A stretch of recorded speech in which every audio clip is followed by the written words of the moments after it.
जय हिंद दोस्तों, स्वागत है आपका। दोस्तों, इस वीडियो में देखा जाएगा केमिस्ट्री के टॉप मोस्ट इम्पोर्टेंट क्वेश्चंस जो कि आपके एग्ज़ाम के लिहाज से बहुत ही इंपॉर्टेंट और ज़रूरी है। अगर आप किसी बोर्ड्स एग्ज़ाम की तैयारी करते हैं या किसी कॉम्पिटिटिव एग्ज़ाम की तैयारी करते हैं तो सबके लिए ये क्वेश्चंस बहुत ही शानदार, बहुत ही एनफ और बहुत ही हेल्पफुल है। तो आइए शुरू करते हैं इस वीडियो को। देखते हैं पहले क्वेश्चन को। पहला क्वेश्चन आपके सामने है स्क्रीन पर, देखिए। कह रहा है कि ऊष्मा को वैद्युत ऊर्जा में परिवर्तित करने के लिए प्रयोग किया जाता है। तो इन चारों ऑप्शन में से आपका आंसर क्या होना चाहिए जिसका प्रयोग करके आप ऊष्मा को वैद्युत ऊर्जा में बदल सकते हैं। तो दोस्तों, इसका ऑप्शंस को आप ध्यान से पढ़ेंगे तो आपको मिलेगा इसका आंसर, क्योंकि इन चारों ऑप्शन में आंसर छुपा है, ठीक है, और आंसर आपकी आंखों के सामने है। तो बताइए इसका आंसर क्या होगा। इसका राइट आंसर है ऑप्शन डी, थर्मोकपल। ठीक है, ये क्या करता है, ये ऊष्मा को वैद्युत ऊर्जा में बदलता है। आप देख सकते हैं जो ये होता है अमीटर, क्या करता है, ये तो धारा को मापता है। जो एमीटर होता है वो क्या करता है, एम्पियर मीटर, वो क्या करता है, ये धारा को मापता है, ठीक ना। यहाँ पे जो है हाइड्रोमीटर, आप समझ सकते हैं, यहाँ पे हाइड्रो मतलब पानी से यहाँ पे तात्पर्य है, और मीटर का मतलब पानी की मात्रा को मापना। उसके बाद यहाँ पे है वोल्ट मीटर, ठीक है। तो वोल्ट मीटर मतलब क्या, वोल्टता को मापना, जो कितनी वोल्ट है, कितनी वोल्ट से करंट मतलब प्रवाहित हो रही है, वो यहाँ पे मापता है वोल्ट मीटर। फिर अगला है थर्मोकपल। तो यही क्या करेगा, इसका होगा राइट आंसर, क्योंकि यही क्या करेगा, ऊष्मा को विद्युत ऊर्जा में परिवर्तित करने के लिए प्रयोग किया जाएगा। तो आइए देखते हैं इसके बारे में कुछ विस्तार से। तो आप यहाँ देख सकते हैं फ्रेंड्स, कह रहे थर्मोकपल ताप मापन एवं ताप नियंत्रण के लिए अधिक प्रयोग किया जाता है। इसका प्रयोग ऊष्मा को वैद्युत ऊर्जा में बदलने के लिए भी किया जाता है, ठीक सकते हैं। इसके अतिरिक्त अमीटर विद्युत धारा का, ठीक है, हाइड्रोमीटर द्रव्य के अपेक्षित घनत्व तथा वोल्ट मीटर विभवांतर को मापने वाला यंत्र होता है। देख सकते हैं इसको, आप यहाँ पे विस्तार से इसको आप समझ सकते हैं। इसको आप वीडियो को पॉज करके खुद से पढ़ सकते हैं, समझ सकते हैं। चलते हैं क्वेश्चन नंबर 2 पे। तो आपके स्क्रीन पर नेक्स्ट क्वेश्चन आपके सामने है। कह रहा है कौन सी अक्रिय गैस यौगिक बना सकती है। आपको बताना है कि ऐसी कौन सी अक्रिय निष्क्रिय गैस है जो कि एक कंपाउंड बना सकती है। तो ऑप्शन ए है हीलियम, ऑप्शन बी है जिनोन, ऑप्शन सी है क्रिप्टॉन और ऑप्शन डी है आर्गन। तो बताइए इसका आंसर क्या होगा। इन चारों ऑप्शन में सब अक्रिय गैस ही है, ठीक है। तो आंसर क्या होगा बताइए। तो इसका राइट आंसर बिल्कुल ऑप्शन बी, ठीक है। तो क्या है, जिनोन है। ओके, क्या है, जिनोन है। चलते हैं इसके बारे में देखते हैं कुछ फैक्ट को। तो फ्रेंड्स, आप यहाँ देख सकते हैं, कह रहा है जिनोन की खोज विलियम रैमजे ने 1898 ईस्वी में की थी। यह एक अक्रिय गैस है। इसका परमाणु क्रमांक 54 होता है। इसका आयनन विभव नीचा होने के कारण विशेष परिस्थितियों में फ्लोरीन व ऑक्सीजन के साथ क्रिया करके रासायनिक यौगिक बनाती है। ऐसे जितने भी होते हैं अक्रिय गैस, ठीक है, वो लगभग कम बनाते हैं, ठीक है, मतलब बनाते ही नहीं है। किसी भी कंपाउंड से कोई रिएक्शन करता है, कोई नहीं करता है। लेकिन जिनोन होता है वो क्या होता है, उसका आयनन विभव जो होता है वो नीचा होता है, कम होता है। उस कारण क्या होता है, वो फ्लोरीन व ऑक्सीजन के साथ क्रिया करके रासायनिक यौगिक बना लेता है। जैसे यहाँ आप देख सकते हैं, यहाँ पे जिनोन फ्लोराइड XeF2, यहाँ पे जिनोन यानी F2 XeF4 और यहाँ पे XeOF4, ठीक है। इतना आप यहाँ देख सकते हैं कि यहाँ पे जो जिनोन है वो फ्लोरीन के साथ रिएक्शन किया है और बनाया है कंपाउंड, बनाया है ना। इस तरीके से चलते हैं क्वेश्चन नंबर 3 पे। दोस्तों, आपके सामने क्वेश्चन नंबर 3 क्या है अगला, देखिए ध्यान से। कह रहा है हाइड्रोक्लोरिक अम्ल का एक अन्य नाम है। जो हाइड्रोक्लोरिक अम्ल होता है HCl, ठीक है, इसका एक अन्य नाम क्या है। तो ऑप्शन ए है गैलिक अम्ल, ऑप्शन बी है पिक्रिक अम्ल और ऑप्शन सी है म्यूरिएटिक अम्ल और ऑप्शन डी है क्लोरिक अम्ल। तो इसका राइट आंसर क्या होगा। अगर आपको इसका राइट आंसर पता है तो अपना आप आंसर कमेंट कर सकते हैं। तो इसका बिल्कुल सही उत्तर है वो है ऑप्शन सी, यानी म्यूरिएटिक अम्ल बोलते हैं, ठीक है। जो हाइड्रोक्लोरिक अम्ल होता है, जो HCl होता है, उसका एक अन्य नाम है म्यूरिएटिक अम्ल, ठीक है। चलते हैं इसके बारे में देखते हैं कुछ विस्तार से। तो आप यहाँ देख सकते हैं फ्रेंड्स, कह रहा है हाइड्रोक्लोरिक अम्ल का एक अन्य नाम म्यूरिएटिक अम्ल है। यह हाइड्रोजन क्लोराइड गैस का जलीय विलयन होता है। जो हाइड्रोजन क्लोराइड गैस होता है उसका ये जलीय विलयन होता है, ठीक है। चलते हैं क्वेश्चन नंबर 4 पे। आपके सामने कह रहा है स्क्रीन पर क्वेश्चन देखिए ध्यान से, 4 नंबर। निम्नलिखित में से सबसे प्रबल अम्ल कौन सा है। तो आपके सामने ऑप्शन से ध्यान से पढ़िए। ऑप्शन ए कह रहा है एसिटिक अम्ल, ऑप्शन बी कह रहा है कि मोनोक्लोरो एसिटिक अम्ल, ऑप्शन सी कह रहा है डाइक्लोरो एसिटिक अम्ल और ऑप्शन डी कह रहा है ट्राइक्लोरो एसिटिक अम्ल। तो इसका राइट आंसर क्या होगा बताइए। आपको पता हो तो अपना आंसर आप कमेंट कर सकते हैं। तो इसका बिल्कुल जो सही उत्तर है फ्रेंड्स ऑप्शन डी है। क्या है? ऑप्शन डी, यानी ट्राइक्लोरो एसिटिक अम्ल जो सबसे प्रबल अम्ल है, प्रबल, सबसे प्रबल। ठीक है, यानी कहने का मतलब कि ये अम्ल जो होगा ना, यानी इसका जो जलीय विलयन होगा उसमें हाइड्रोजन आयन की सांद्रता अधिक होगी, सबसे ज़्यादा होगी। ठीक है, यानी कोई भी अम्ल होता है वो जल में घुलकर हाइड्रोजन आयन देता है। ठीक है, यानी जितना अधिक हाइड्रोजन आयन देगा, ठीक है, जितना अधिक देगा, जितना ही अधिक देगा, ठीक है, तो क्या होगा, वो उतना ही प्रबल अम्ल होगा। ठीक है, जितना ही अधिक देगा क्या होगा, वो उतना ही प्रबल होगा। बात समझ रहे हैं? तो ये ट्राइक्लोरो एसिटिक अम्ल जो है ये क्या होगा, ये सबसे प्रबल अम्ल है इसमें का। चलते हैं इसके बारे में देखते हैं कुछ फैक्ट को। आज तो बस कुछ खास दिया नहीं है, इतना ही है कि ट्राइक्लोरो एसिटिक अम्ल जो है सबसे प्रबल अम्ल होता है। ठीक है, हम बता दिए प्रबल किसे कहते हैं, यानी कह सकते हैं कोई भी जो अम्ल होता है जिसका जलीय विलयन अगर हम लें तो उसमें हाइड्रोजन आयन की सांद्रता, मतलब हाइड्रोजन आयन की जो मात्रा होगी सबसे ज़्यादा होगी। जितना ज़्यादा हाइड्रोजन आयन की मात्रा होगी, सांद्रता होगी, उतना अधिक वो प्रबल अम्ल होगा। ठीक है, समझिए, यानी कोई भी अम्ल जल में घुलकर क्या करता है, अगर हाइड्रोजन आयन अधिक देता है तो वो प्रबल अम्ल है। ठीक है, चलते हैं क्वेश्चन नंबर 5 पे। तो फ्रेंड्स आपके सामने क्वेश्चन नंबर कह रहा है, देखिए ध्यान से स्क्रीन पर है, पिकरनाशी के रूप में डीडीटी के प्रयोग की हानि होती है। कह रहा है पिकरनाशी मतलब जो होता है क्या बोलते हैं, जैसे खेतों में छिड़काव किया जाता है पिकरनाशी, ठीक ना, के रूप में डीडीटी, ठीक है, डाइक्लोरो डाइफिनिल ट्राइक्लोरो एथेन। ठीक है, डाइक्लोरो डाइफिनिल, डी से डाइक्लोरो, डी से डाइफिनिल और टी से ट्राइक्लोरो एथेन, इसका होता है डीडीटी। इसका प्रयोग किया जाता है। ठीक है, पिकरनाशी के रूप में ये इसका प्रयोग होता है, तो ये हानिकारक होता है। क्यों होता है हानिकारक, तो यहाँ पे इसका ऑप्शन से बताना है कि ऑप्शन ये कह रहा है कुछ समय के बाद अप्रभावी हो जाता है। ये तो कुछ वो नहीं लग रहा है। कह रहा है ऑप्शन बी, प्रकृति में सरलता से निम्नीकरण नहीं होता है। ऑप्शन सी कह रहा है दूसरों से कम प्रभावी। ऑप्शन बी कह रहा है इसकी अधिक लागत। दोस्तों इसका जो बिल्कुल सही उत्तर है इस क्वेश्चन का वो है option B. Option B is the right answer of this question. प्रकृति में सरलता से निम्नीकरण नहीं होता, मतलब सरलता से ये खत्म नहीं होता, कई मतलब बहुत ही लॉन्ग ड्यूरेशन तक, बहुत ही लंबे समय तक रहता है प्रभाव, जिससे क्या होता है कि हम जो हमारी जो क्रिया होती है श्वसन, वो हवा में मिल जाता है, घुल जाता है और हमारे अंदर आता है, हमारे स्वास्थ्य को प्रभावित करता है। ठीक है, तो इस तरीके से इसका होगा राइट आंसर ऑप्शन बी, प्रकृति में सरलता से निम्नीकरण नहीं होता है। ठीक है, यानी जल्दी खत्म नहीं होता है ये प्रकृति में। देखिए देखते हैं इसके बारे में कुछ अदर फैक्ट। तो आप यहाँ देख सकते हैं फ्रेंड्स, कह रहे हैं पिड़कनाशी के रूप में डीडीटी का प्रयोग प्रकृति में सरलता से निम्नीकरण नहीं होता है, जबकि खाद्य श्रृंखला में एक स्तर से दूसरे स्तर तक पहुंचकर सांद्रता इसकी बढ़ती है। ठीक है, मतलब अगर हम खेतों में छिड़काव करते हैं तो खेतों में क्या होता है, जैसे मान लेते हैं खेतों में हम अक्सर फसल लगाते हैं, धान का हो, गेहूं का हो, ठीक है, या फिर अदर जितने भी फसल होते हैं वो सब हो, तो सब पौधे तो होते हैं, वो सब उनको हम क्या बोलेंगे, हरे पौधे होते हैं तो उसको हम उत्पादक बोलेंगे। तो जो खाद्य श्रृंखला होता है उसका वो फर्स्ट लेयर है, फर्स्ट स्तर है ना। उसके बाद उस पर डिपेंड कौन है, तो प्राथमिक उपभोक्ता डिपेंड है। उसके बाद उस पर डिपेंड कौन है, तो उस पर द्वितीयक उपभोक्ता डिपेंड है। इस तरीके से करते करते कहाँ तक, अपघटक तक होते हैं। तो जब वो इस डीडीटी का जल्दी निम्नीकरण जल्दी खत्म नहीं होगा उस उत्पादक से, तो क्या होगा, उत्पादक पर बना रहेगा, तो उसको खाएगा प्राथमिक उपभोक्ता, तो उसमें चला आएगा वो, फिर उस प्राथमिक को खाएगा द्वितीयक उपभोक्ता, तो द्वितीयक में चला जाएगा वो। तो इस तरीके से क्या होगा, खाद्य श्रृंखला में एक स्तर से दूसरे स्तर पर इसका संद्रण बना रहेगा, बढ़ता जाएगा। ठीक है, समझ गए। चलते हैं क्वेश्चन नंबर 7 पे। नेक्स्ट, तो आपके सामने क्वेश्चन नंबर कह रहा है, बहुत ही शानदार क्वेश्चन है, इसको ध्यान से इसको याद रखिएगा, पढ़िएगा। कह रहा है केंद्रीय प्रदूषण नियंत्रण बोर्ड सीपीसीबी, केंद्रीय प्रदूषण नियंत्रण board, central pollution control board, ठीक है, सीपीसीबी होता है, CPCB central pollution control board. ठीक है, ये जो है ना, ये पॉल्यूशन नियंत्रण के लिए ना एक बोर्ड बनाई है सेंट्रल लेवल पे।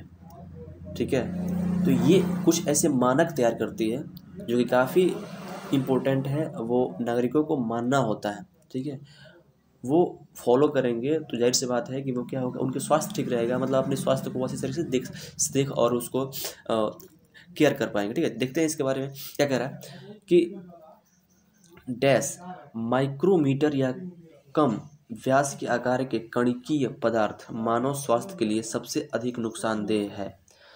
तो आपको बताना है कि इन चारों ऑप्शन में से कि किस आकार के, यानी आप जितने भी हैं ना, ये माइक्रोमीटर हैं। क्या है, इसको हम ऐसे कर सकते हैं, यानी अब जितने भी आकार हैं ये ऐसे माइक्रोमीटर हैं। ठीक है, इस मीम को हम माइक्रो कहते हैं, जो मीम होता है ना इसको हम माइक्रो कहते हैं।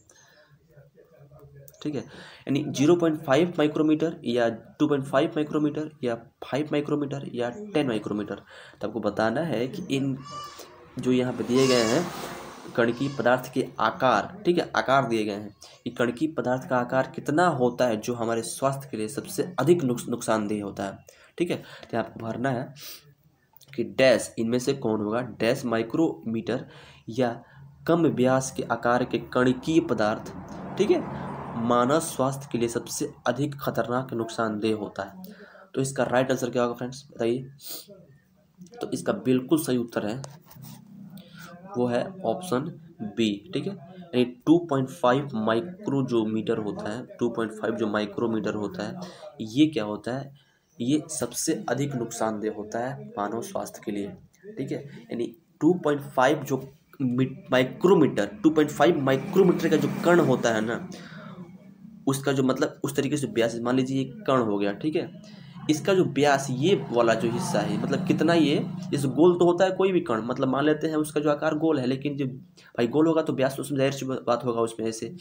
ठीक है, तो ये जो मतलब कितनी लंबाई, 2.5 माइक्रोमीटर, यानी इतना बड़ा सा, इस तरीके से मैंने जितना ये है उतना ये भी तो होगा, तो मतलब ये गोल तरीके से हो गया। ठीक है, तो इतना साइज का जो भी होगा कण, ठीक है, वो क्या होगा हमारे स्वास्थ्य के लिए, मानव स्वास्थ्य के लिए सबसे अधिक नुकसानदेह होगा। ये कौन कहता है, तो सीपीसीबी कहता है, केंद्रीय प्रदूषण नियंत्रण बोर्ड कहता है। उसके अनुसार ये सुझाया गया है कि ये क्या है, हमारे स्वास्थ्य के लिए इतना आकार का जो कण होगा स्वास्थ्य के लिए हानिकारक होगा। इसलिए क्या करता है, कहा जाता है कि जहाँ धूल कण हो वहाँ पे क्या करें, मास्क लगाकर चले। ठीक है, ताकि वो हमारे अंदर न जाए और हमको कोई भी स्वास्थ्य संबंधी बीमारियाँ न हो। ठीक है, चलते हैं क्वेश्चन नंबर नेक्स्ट पे।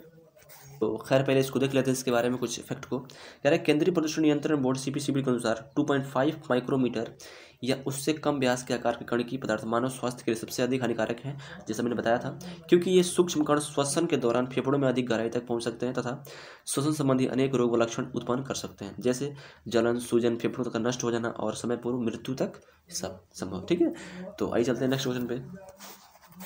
तो आपके सामने क्वेश्चन नंबर नेक्स्ट है, काफ़ी मस्त क्वेश्चन है, ध्यान से देखिएगा। कह रहा है पीएच स्केल, जो पीएच स्केल होता है, ठीक है, पीएच स्केल जिसकी खोज किसने की थी, तो सोरेनसन ने की थी। इसका परिसर कितना होता है बताइए, परिसर, ठीक है, यानी कितना से कितना के बीच होता है पीएच स्केल, उस पर जो लिखा गया होता है मानक, कितना से कितना के बीच होता है स्टैंडर्ड। तो बताइए इसका ऑप्शन ए कह रहा है 0 से 7 के बीच, ऑप्शन बी कह रहा है 8 से 14 के बीच, ऑप्शन मतलब 14 के बीच नहीं, मतलब 8 से 14 तक, 0 से 7 तक और 0 से 14 तक, और इनमें से कोई नहीं। तो इसका बिल्कुल राइट आंसर है वह है ऑप्शन सी, यानी 0 से कहाँ तक होता है, 14 तक। ठीक है, सबसे अधिक क्षारीय है 14, पीएच स्केल में सबसे अधिक क्षारीय है जैसे NaOH। ठीक है, ये होता है सोडियम हाइड्रोक्साइड या कास्टिक सोडा का सबसे अधिक क्षारीय होता है। और बात करें जो 0 पे होगा, जो पीएच स्केल में जो 0 पे होगा वो क्या होगा, सबसे अधिक अम्लीय होगा। ठीक है, 0, 1 या फिर इसके बीच जितना भी होगा, जैसे मान लेते हैं HCl हाइड्रोक्लोरिक अम्ल। तो इस तरीके से क्या है, सबसे 0 पे पीएच स्केल में सबसे 0 की तरफ जाएंगे तो सबसे अधिक अम्लीयता बढ़ेगी, और सबसे ऊपर की तरफ जाएंगे 14 की तरफ जाएंगे तो क्या होगी, अधिक क्षारीयता बढ़ेगी। ठीक है, तो पीएच स्केल में जो परिसर होता है वो 0 से लेकर 14 तक होता है। ठीक है, चलते हैं क्वेश्चन नंबर नेक्स्ट। यहाँ पे देख सकते हैं फ्रेंड्स, पीएच पैमाने में, पीएच स्केल में 0 से 14 तक अंक होते हैं। इसके मध्य बिंदु 7 को उदासीन बिंदु या न्यूट्रल पॉइंट कहते हैं। जैसे कि आप समझते हैं कि कोई अगर पदार्थ का पीएच 7 है तो उसको बोलेंगे क्या बोलेंगे, तो न्यूट्रल बोलेंगे, उसको उदासीन पदार्थ बोलेंगे। इस पैमाने का प्रयोग विलयन की प्रकृति जानने के लिए किया जाता है कि वो विलयन अम्लीय है कि क्षारीय है कि क्या है, उदासीन है। ठीक है, उसकी प्रकृति जानने के लिए किया जाता है। जिस विलयन का पीएच मान 7 से कम है उसे अम्ल, जैसे नींबू का रस, जिसका पीएच मान 7 से अधिक उसे क्षार कहते हैं। अब भाई क्षार कौन होता है, अगर भस्म जल में घुला है तो उसको क्षार कहेंगे, या फिर क्षारक जल में घुला है तो उसको क्षार कहेंगे। ये सब आपको पॉइंट्स याद रखना पड़ता है। चलते हैं नेक्स्ट क्वेश्चन पे। तो आपके सामने क्या रहा है क्वेश्चन नंबर नेक्स्ट, ठीक है ध्यान से। नींबू के रस में पीएच का अनुमान कितना होता है? पीएच कह सकते हैं, जो नींबू का रस होता है उसका पीएच मान कितना होता है, अनुमानता बताइए। ठीक है, तो आप समझ सकते हैं भाई नींबू क्या होता है। नींबू तो खट्टा होता है, तो नींबू जब खट्टा होगा तो कोई भी खट्टा पदार्थ होता है वो अम्ल की श्रेणी में आता है। तो अम्ल का भाई पीएच मान कितना होता है? 7 से कम होता है कि नहीं होता है? बिल्कुल होता है। तो आपके सामने ऑप्शन दिख ही गया होगा, ऑप्शन डी बिल्कुल सही है, यानी 7 से कम। नींबू का जो रस है वो क्या है? 7 से कम। नींबू में क्या होता है? तो एसिटिक अम्ल होता है, तो एसिटिक अम्ल ही ना है, एसिटिक एसिड है, तो वो 7 से कम होगा। ठीक है, बस देखिए इसके बारे में कुछ फैक्ट को, कुछ दिया नहीं। चलते हैं नेक्स्ट क्वेश्चन पे। तो आपके सामने क्वेश्चन नंबर नेक्स्ट कर रहा है, बहुत इंपॉर्टेंट क्वेश्चन है, इसको याद रखना है हमेशा। कह रहा है कि जल का सर्वाधिक घनत्व, सर्वाधिक सबसे अधिक घनत्व जो होता है, डेंसिटी, किस पर होता है? यानी किस टेम्परेचर पर होता है सबसे अधिक घनत्व, यानी सबसे अधिक डेंस होता है वाटर। ठीक है, तो किस पे होता है बताइए। ऑप्शन ए कह रहा है 100 डिग्री सेल्सियस, ऑप्शन बी कह रहा है 0 डिग्री सेल्सियस। भाई 0 पे तो क्या हो जाएगा? वो तो ठोस हो जाएगा, वो तो बर्फ हो जाएगा। कह रहा है कि ऑप्शन सी 4 डिग्री सेल्सियस, और ऑप्शन डी कह रहा है 273 डिग्री सेल्सियस। इतना तो खैर कोई हो ही नहीं सकता भाई, क्योंकि 100 तक पहुँचते पहुँचते ये गैस बन जाएगा, तो इसका कोई मतलब ही नहीं। ठीक है, तो बताइए इसका आंसर क्या होगा। हम ये तो काट सकते हैं भाई, क्योंकि ये ठोस बन गया, बर्फ हो गया, ये काट सकते हैं क्योंकि यहाँ तक पहुँचेगा नहीं, क्योंकि 100 तक पहुँचते पहुँचते वो तो गैस बन जाएगा, तो जल रहेगा ही नहीं। ठीक है, तो 100 तक क्या पहुँचेगा तो वो गैस ही बन जाएगा, तो ये तुरंत काट सकते हैं। तो आंसर क्या बचा हमारा? यहाँ पे हम ऑप्शन सी लगा सकते हैं, क्योंकि 4 डिग्री सेल्सियस पे क्या होगा ना, ये हमारा जो जल होगा उसका सर्वाधिक घनत्व होगा, डेंसिटी सबसे अधिक होगी। ठीक है, उसके आगे बढ़ेंगे तो क्या, मतलब 4 से अधिक बढ़ेंगे तो क्या होगा, डेंसिटी कम होती जाएगी, और नीचे की ओर बढ़ेंगे तो क्या होगा, जल ठोस हो जाएगा। ठीक है, वो जल जल नहीं रह जाएगा, वो ठोस बन जाएगा, नहीं वो लिक्विड से ठोस बन गया है, मतलब बर्फ। देखते हैं इसके बारे में कुछ इंपॉर्टेंट फैक्ट को। तो आप यहाँ पे देख सकते हैं फ्रेंड्स, कह रहा है जल का सर्वाधिक घनत्व 4 डिग्री सेल्सियस पर होता है। इससे ऊपर के तापमान पर घनत्व घटता है तथा नीचे के तापमान पर भी घनत्व घटता है। समझ गए? नीचे जाए 4 से या फिर ऊपर जाए 4 से, तो घनत्व क्या होगा, दोनों तरफ ही घटेगा। ठीक है, बात समझ गए ना। चलते हैं क्वेश्चन नंबर नेक्स्ट, काफ़ी इंपॉर्टेंट क्वेश्चन आएगा। तो आपके सामने काफ़ी मस्त एक क्वेश्चन है, देखिए ध्यान से। इसको कह रहा है कि रिचार्जेबल सेल में सेल के भीतर किस प्रकार की ऊर्जा भंडारित होती है? जो सेल होता है रिचार्जेबल, जैसे आप लोग जाते हैं मार्केट में, कोई टॉर्च खरीदते हैं या फिर कोई भी इलेक्ट्रॉनिक सामान खरीदते हैं, तो उसमें क्या होता है कि उसमें बैटरी लगी होती है। ठीक है, उसको चार्ज भी किया जाता है, और चार्ज जब हो जाता है तो ऑटोमेटिक जलाता है। ठीक है, किसी भी टॉर्च को या फिर किसी भी इमरजेंसी लाइट को। ठीक ना, तो जो उसमें सेल लगी होती है वो रिचार्जेबल होती है। जब उसकी चार्ज खत्म होगी तो उसको आप चार्ज करेंगे तो चार्ज हो जाएगी, और दोबारा से लगेगी वो जलने। ठीक है, तो कहता है कि इस सेल में ना, सेल के भीतर किस प्रकार की ऊर्जा भंडारित होती है, तो बताना है आपको। यहाँ पे कह रहा है ऑप्शन ए विद्युत ऊर्जा, ऑप्शन यहाँ पे बी कह रहा है कि स्थितिज ऊर्जा, और ऑप्शन सी कह रहा है कि रासायनिक ऊर्जा, ऑप्शन डी कह रहा है गतिज ऊर्जा। तो इसका आंसर क्या होगा दोस्तों? तो इस क्वेश्चन का बिल्कुल सही उत्तर है वो है ऑप्शन सी, यानी रासायनिक ऊर्जा उसमें क्या होती है, उसमें भंडारित होती है। जब आप चार्ज करते हैं तो वही क्या होती है, इलेक्ट्रिक एनर्जी में कन्वर्ट हो जाती है। बात समझ रहे हैं? तो उसमें क्या होती है भंडारित, तो रासायनिक ऊर्जा। क्या होती है? रासायनिक ऊर्जा। बात समझ गए? तो रिचार्जेबल सेल का यही एक विशेषता होती है। बस चलते हैं इसके बारे में, देखते हैं कुछ फैक्ट को। तो आप यहाँ देख सकते हैं फ्रेंड्स, कह रहा है रिचार्जेबल सेल में सेल के भीतर रासायनिक ऊर्जा भंडारित होती है। ठीक है, चलते हैं नेक्स्ट क्वेश्चन पे। तो आप यहाँ देख सकते हैं फ्रेंड्स, कह रहा है काफ़ी इंपॉर्टेंट क्वेश्चन है, इसको देखने ध्यान से। शीशे के संचयन वाले सेल में किस अम्ल का प्रयोग होता है? शीशे के संचयन वाले सेल में किस अम्ल का प्रयोग होता है? शीशा मतलब क्या होता है? Lead, PB. ठीक है, यानी जो शीशा होता है जिसका संचयन होता है जिस सेल में, उसमें किस अम्ल का प्रयोग होता है बताइए। इसका बिल्कुल सही उत्तर है फ्रेंड्स ऑप्शन ए, यानी सल्फ्यूरिक अम्ल, H2SO4 का होता है। आप लोग बैटरी आज से लगभग 10 साल पहले जब घरों में क्या, जब कहीं गांव में किसी एक जगह जब रामायण चलता था तो लोग बैटरी लाते थे मार्केट से, बाज़ार से। ठीक है, भाड़े पर। वो बैटरी क्या होता था, 12 वोल्ट का होता था। ठीक है, उसमें जो अम्ल होता था ना, वही होता था सल्फ्यूरिक अम्ल, ठीक है। और वो बैटरी लाया जाता था, और बैटरी को लगा के, पहले तो टीवी होती थी ब्लैक एंड वाइट, तो उस पर पूरे रामायण का प्रसारण होता था, सब लोग बैठ के, गांव के लोग एक साथ देखते थे, ठीक है। तो वो बैटरी बहुत चलती थी, ठीक है, काफ़ी देर तक वो बैटरी चलती थी ना। तो वो उसमें जो है ना शीशे के संचयन वाला सेल लगा होता था, और उसमें सल्फ्यूरिक अम्ल का प्रयोग होता था, ठीक है, बात समझ गए। तो वो 12 वोल्ट की बैटरी थी। अब तो खैर बैटरियाँ में काफ़ी चेंजिंग आ गया है, नई नई वैरायटी की उसमें तत्व और उसमें चीज़ें लग रही हैं, ठीक है। तो आइए देखते हैं इसके बारे में कुछ फैक्ट को। तो आप देख सकते हैं फ्रेंड्स, यहाँ पे शीशे के संचयन वाले सेल तथा बैटरी में सल्फ्यूरिक एसिड का प्रयोग किया जाता था। बात समझ गए। चलते हैं नेक्स्ट क्वेश्चन पे। तो आप देख सकते हैं यहाँ पे कह रहा है क्वेश्चन नंबर नेक्स्ट, बहुत इंपॉर्टेंट है, मतलब वो उसी का ये नेक्स्ट तरीके से पूछा गया क्वेश्चन है। बैटरी में निम्नलिखित में से किस एक एसिड का प्रयोग होता है, बताइए। तो ऑप्शन ए कह रहा है हाइड्रोक्लोरिक एसिड, ऑप्शन बी कह रहा है हाइड्रोफ्लोरिक एसिड, ऑप्शन सी कह रहा है सल्फ्यूरिक एसिड, ऑप्शन इनमें से कोई नहीं। तो इसका राइट आंसर बिल्कुल है ऑप्शन सी है, सल्फ्यूरिक एसिड। क्या है? Sulphuric acid. चलते हैं नेक्स्ट। तो आपके सामने क्या रहा है क्वेश्चन नंबर नेक्स्ट है, बहुत ही बड़ा क्वेश्चन है, बहुत ही शानदार क्वेश्चन है। आप इस क्वेश्चंस को पढ़ेंगे तो आप जाहिर सी बात अपने व्यवहारिक जीवन में इसको आप ज़रूर शामिल कर पाएंगे। देखिए इसको कह रहा है कि मरकरी और सोडियम स्ट्रीट लैम्प किसके कारण रोशनी देते हैं, ठीक है। मरकरी समझ रहे हैं ना, इसको आप कहते हैं वेपर लाइट, ठीक है। तो मरकरी जो होता है, मरकरी या सोडियम स्ट्रीट लैम्प जो होता है, स्ट्रीट लैम्प, स्ट्रीट में क्या होता है, जो मतलब गलियों में या फिर सड़कों पर जो लगा होता है स्ट्रीट लाइट, उसको बोलते हैं।